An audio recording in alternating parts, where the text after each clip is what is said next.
मुंबईच्या गर्दीत माणसं रोज धावत असतात. कोण कुणासाठी थांबत नाही, कोण कुणाकडे पाहत नाही. पण त्या सकाळी अनिकेत पहिल्यांदा थांबला होता. तो नेहमीप्रमाणे लोकल पकडायला धावत होता.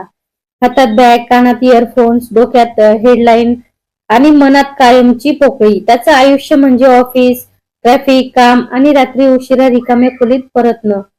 आई बाबा गावी, मित्र सगळे आपापल्या आयुष्यात आणि तो स्वतःशीच बोलणारा. त्या दिवशी स्टेशनच्या पायऱ्यावर चढताना अचानक कोणीतरी धडपडून त्याला धडक दिली. त्याच्या हातातली कॉफी सांडली, तिच्या हातातले कागद हवेत उडाले आणि दोघेही काही सेकंद एकमेकांकडे बघत राहिले. Sorry, I am really sorry, ती घाबरून म्हणाली. तिचे केस वाऱ्याने उडत होते.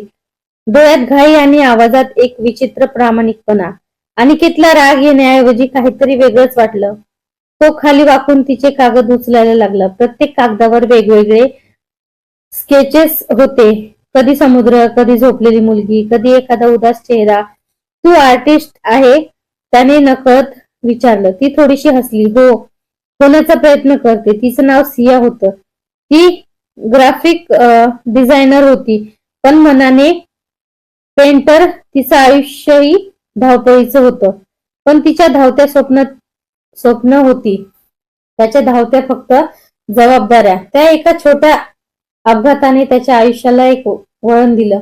जेव्हा दोघांनाही त्यांची कल्पनाही नव्हती, ते दोघं एकाच डब्यात चढले आणि लोकल सुटेपर्यंत एकमेकांशी बोलत राहिले. सियाचं बोलणं म्हणजे एखाद्या कवितेसारखं, तर अनिकेतचं आयुष्य म्हणजे कोरडं रिपोर्ट. ती रंग पाहायची, तो आकडे. ती भावनांवर जगायची, तो प्रॅक्टिकल होता. पण तरीही त्या प्रवासात त्यांना जाणवलं की काही लोक अनोळखी नसतानाही आपल्याला आपलेसे वाटतात.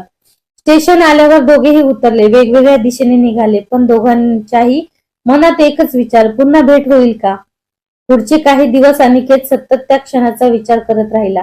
त्याच्या आयुष्यात इतके सहजपणे कुणी शिरकाव केला नव्हता. ऑफिसमध्ये बसून तो तिच्या डोळ्याचा विचार करायचा, त्या स्केचेसचा विचार करायचा. आणि सिया तीही त्याला विसरू शकत नव्हती. तिला त्याचं शांत बोलणं, त्याची साधी स्माईल आणि त्याचं ऐकून घेणं आवडलं होतं. शहरात माणसं बोलतात खूप, पण ऐकतात फार कमी. अनिकेत ऐकत होता. एका आठवड्यानंतर ते पुन्हा त्याच स्टेशनवर भेटले.